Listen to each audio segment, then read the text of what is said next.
వచ్చేసా నీకోసం ఒక వంట తెచ్చేసా.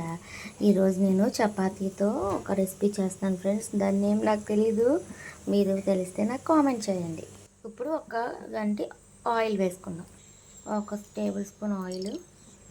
ఈ ఆయిల్కి వేడెక్కాక ఆనియన్స్ ఇవి బాగా వేగవాలి. ఇవి బాగా ఫ్రై అవ్వాలి ఫ్రెండ్స్. రుచి సరిపడే సాల్ట్, చిటికెడు పసుపు తిప్పుకుందాం దాన్ని. ఇవి వేగిపోయినాయి. ఇప్పుడు కారం వేసుకుందాం. కారం కూడా వేసుకున్నాక ఒకసారి కలుపుకుందాం. కాసేపు ఇట్లా మగ్గించుకుని వెయిట్ చేద్దాం. వెయిట్ చేశాక మనం ఎగ్ అనేది దీంట్లో బీట్ చేసుకోవాలి.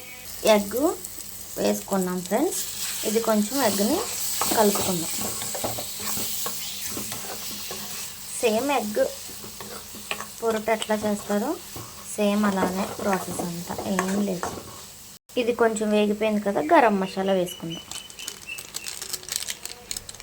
ఇప్పుడు మనం కట్ చేసి పెట్టుకున్న చపాతీలని అది ఎగ్ దాంట్లో వేసుకుందాం. ఇప్పుడు ఒకసారి కలుపుకొని కొత్తిమీర చిమ్ముకొని స్టవ్ ఆఫ్ చేసుకోవడమే. ఇప్పుడు మనం అయిపోయింది, రెడీ అయిపోయింది. మనం స్టవ్ ఆఫ్ చేసుకుందాం. టేస్టీ అయిన పేరు తెలియదు ఫ్రెండ్స్, మీరు చెప్పండి నాకు. ఓకేనా? Bye friends. మీ బ్రేక్ఫాస్ట్ ఏంటో కూడా నాకు కామెంట్ చేయండి.